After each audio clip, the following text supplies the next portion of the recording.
Bismillahirrahmanirrahim. Assalamualaikum warahmatullahi wabarakatuh. Innal hamdalillah nahmaduhu wa nasta'inuhu wa nastaghfiruh wa na'udzu billahi min shururi anfusina wa min sayyiati a'malina may yahdihillahu fala mudilla lahu wa may yudlil fala hadiya lahu. Amma ba'd. Saya Muhammad Yusof bin Madrul Syam, nombor matrik A177571, insya-Allah akan membuat video berkenaan dengan refleksi hadis 1. Hadis pilihan saya adalah hadis cabang iman yang berbunyi Hadatsana Zuhair bin Hab, Hadatsana Jarir bin Suhail, Ana Abdullah bin Dinar, Ana Abi Salih, An Abi Hurairah radhiyallahu anhu qala qala Rasulullah sallallahu alaihi wasallam al-iman bid'un wa sab'un aw bid'un wa sittun syu'bah فأفضلوها قول لا إله إلا الله وأدناها إماطة الأذى عن طارق والحياء شعبة من الإيمان. Rasulullah sallallahu alaihi wasallam bersabda, iman itu ada 70 lebih atau 60 lebih cabang.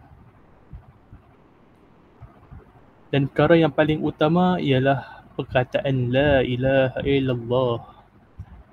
Dan selama-lamanya ialah menyingkirkan gangguan di jalanan, dan malu itu sebahagian daripada iman.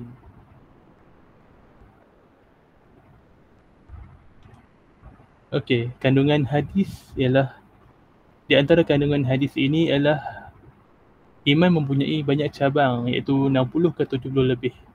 Definisi bagi iman ialah meyakini dengan hati, mengucapkannya dengan lisan dan mengamalkan dengan anggota badan. Selain itu, kandungan yang terdapat dalam matan hadis tersebut ialah disabdakan bahawa yang paling utama sekali dalam iman ialah perkataan la ilaha illallah. Kalimah la ilaha illallah sangat penting kerana kalimah ini kita menafikan semua yang disembah melainkan Allah, dan Allah itu tidak sekali disekutukan. Dan dinyatakan juga bahawa selama-lemah iman ialah menyingkirkan gangguan di jalanan. Perbuatan menyingkir gangguan dari jalanan mempunyai banyak manfaat dan mencegah bahaya kepada orang lain.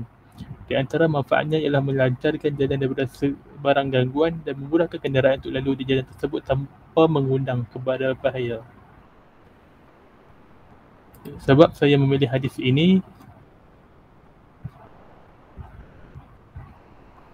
di antara sebab saya memilih hadis ini ialah iman merupakan perkara yang paling penting dan utama bagi umat Islam, khususnya di dalam bab akidah, kerana apabila akidah kita sahih, maka ibadah kita juga sahih. Hadis ini juga menggalakkan supaya umat Islam mempunyai common sense, iaitu menyingkirkan gangguan di jalanan, dan itu merupakan selama-lama iman yang dapat memudahkan urusan orang lain.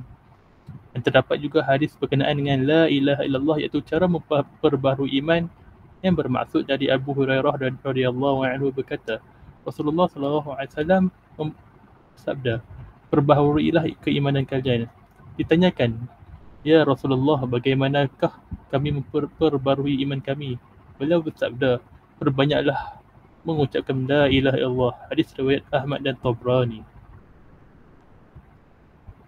Okey, kepentingan hadis ini kepada saya dan rakan-rakan saya ialah dapat mengetahui bahawa perkataan la ilaha illallah sangat penting bagi kehidupan seharian, kerana perkataan la ilaha illallah dapat memperbaharui iman jika kita sentiasa berulang kali menyebutnya.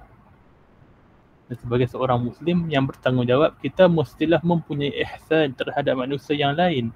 Dan salah satu yang kita dapat tunjukkan ihsan tersebut adalah dengan menyingkirkan gangguan di jalan agar tiada sebarang kejadian yang tidak diingini. Dan sebagai pelajar Fakulti Pendidikan Islam, sifat malu ini penting kepada kita, tetapi malu itu biarlah pada tempatnya. Okey, apa yang saya akan katakan jika Nabi Muhammad berada dekat dengan saya ketika melakukan refleksi ini ialah, saya bersyukur dilahirkan sebagai Islam dan menjadi umat Nabi Muhammad sallallahu alaihi wasallam, dan sangat mudah untuk memperoleh iman dengan hanya menyebut kalimah la ilaha illallah. Hanya perlu menjadi zikir harian dan membuat suruhan Allah dan meninggalkan larangannya. Okey, perkara baru yang saya dapat melalui hadis ini adalah iman mempunyai cabangnya, iaitu 60 atau 70 lebih. Dan terdapat syarah yang dinukilkan oleh Imam Al-Baihaqi, iaitu tentang 77 cabang iman. Kalimah La ilaha illallah dapat memperbarui iman dengan hanya menyebut kalimah sahaja. Dan sebab ia menjadi cabang iman yang utama ialah kalimah La ilaha illallah merupakan kalimah yang menepis daripada kesyirikan. Dan syirik itu adalah satu dosa yang besar. Selemah-lemah iman ialah menginginkan gangguan di jalanan, dan gangguan di jalanan itu terdiri daripada bermacam benda sahaja yang mengganggukan tersebut. Dan walaupun ia disebut sebagai selemah-lemah iman, tetapi ganjaran bagi kepada sesiapa yang melakukan perkara tersebut amatlah besar seperti yang disabdakan oleh Nabi baginda Nabi SAW. Sungguh aku melihat seorang berbolak-balik, iaitu bersenang-senang di syurga dengan sebatang pohon, dengan sebab sebatang pohon yang ia potong dari jalanan kerana mengganggu kaum muslimin. Hadis riwayat Muslim. Yang keempat, iman merupakan sebahagian daripada iman. Malu merupakan sebahagian daripada iman, dan malu itu juga mempunyai 3 bahagian, iaitu malu kepada Allah, malu kepada orang lain, dan malu kepada diri sendiri. Apakah harapan dan perasaan saya tentang kemampuan saya melaksanakan sabdaan Nabi SAW dalam kehidupan seharian? Ialah hadis ini menjadi pilihan saya kerana amat sesuai untuk menjadi amalan kehidupan seharian, kerana ia akan meningkatkan keimanan apabila melakukan sabdaan hadis tersebut.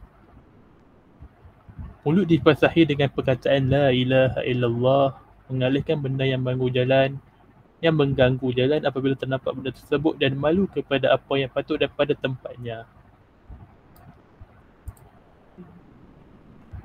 Tindakan-tindakan saya yang saya akan jadikan sabdaan Nabi SAW sebagai panduan atau solusi kehidupan ialah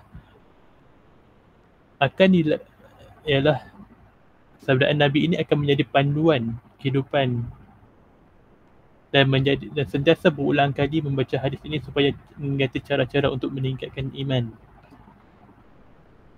Dan saya juga akan menyebarkan hadis tersebut kepada orang lain agar dapat diamalkan juga oleh mereka, dan seterusnya mereka menyebarkan kepada orang lain dan menjadi pahala yang berpanjangan. Dan yang terakhir, tindakan yang boleh dilakukan oleh kita ialah menghafal matan-matan dan sanad hadis tersebut, supaya apabila melakukan perkara tersebut kita akan terus teringat kepada Rasulullah SAW, dan seterusnya kita bersalawat ke atas baginda SAW untuk bersama baginda di hari akhirat kelak. Sekian daripada saya refleksi hadis 1. Assalamualaikum warahmatullahi wabarakatuh.